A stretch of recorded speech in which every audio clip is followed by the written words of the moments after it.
കുറച്ച് നാളുകൾക്ക് മുമ്പ് എൻ്റെ സുഹൃത്തുമായിട്ട് ഞാനിങ്ങനെ സംസാരിച്ചുകൊണ്ടിരിക്കുമ്പോൾ അദ്ദേഹത്തിൻ്റെ വീടിൻ്റെ തൊട്ടടുത്ത വീട്, ഒരു 2 നില വീടുള്ള ആ വീടിൻ്റെ മേളിൽ ജനാല തുറന്നിട്ട് പ്രായമുള്ള ഒരു മനുഷ്യൻ കൈനീട്ടി പൊട്ടിച്ചിരിക്കുകയും സംസാരിക്കുകയുമൊക്കെ ചെയ്യുന്നത് കണ്ടപ്പോൾ ഞാൻ ചോദിച്ചത് ആരാണ്. അദ്ദേഹം പറഞ്ഞു, ഒരു കാലത്ത് തിരുവനന്തപുരം സിറ്റിയിലെ മുതിർന്ന ഒരു ഉദ്യോഗസ്ഥനായിരുന്നു.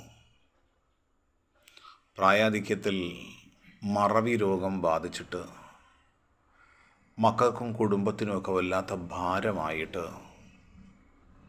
അദ്ദേഹത്തെ റൂം തുറന്നു വിട്ടാൽ പുറത്തേക്ക് എവിടെയെങ്കിലുമൊക്കെ പോയി കഴിഞ്ഞാൽ ആരെങ്കിലും പിടിച്ചുകൊണ്ട് വന്നാൽ മാത്രമേ മടങ്ങി വരുള്ളൂ. ഒരു കാലത്ത് ഓടി നടന്ന ആ മനുഷ്യൻ ഇന്ന് വീടിൻ്റെ 4 ചുമരുകൾക്കുള്ളിൽ ജീവിതം തളക്കപ്പെടുമ്പോൾ വിശുദ്ധ ഖുർആൻ നമ്മെ ഓർമ്മപ്പെടുത്തുന്ന ഒരു വചനമുണ്ട്. ഒമന്നു അമ്മിറഹു, ആർക്കെങ്കിലും ഞാൻ ദീർഘായുസ് നൽകിയാൽ നുനക്കിസുഹു ഫിൽ ഖൽഖ്, അവൻ്റെ സൃഷ്ടിപ്പിനെ ഞാൻ തലകീഴാക്കും. അഫല യഅഖിലൂൻ, നിങ്ങൾ ചിന്തിക്കുന്നില്ലേ, നിങ്ങൾ ആലോചിക്കുന്നില്ലേ?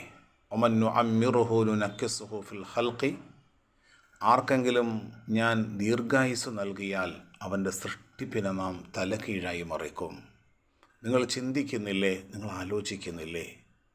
ഇന്നല്ലെങ്കിൽ നാളെ നമ്മുടെയും അവസ്ഥ ഇത്തരണത്തിലാണ്.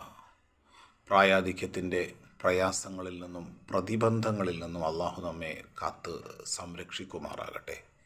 എന്നും ഓർമ്മ നഷ്ടപ്പെട്ടു പോകാതെ, അത് വല്ലാത്ത ക്യാൻസറിനേക്കാളും വല്ലാത്ത മാറാരോഗമായി മാറിക്കൊണ്ടിരിക്കുന്ന ഈ ലോകത്ത് എന്നും ഓർമ്മയുള്ള നല്ല മനുഷ്യരായി രോഗങ്ങളിൽ നിന്ന് സുരക്ഷിതമായി ജീവിക്കാൻ അള്ളാഹു നമ്മെ അനുഗ്രഹിക്കട്ടെ.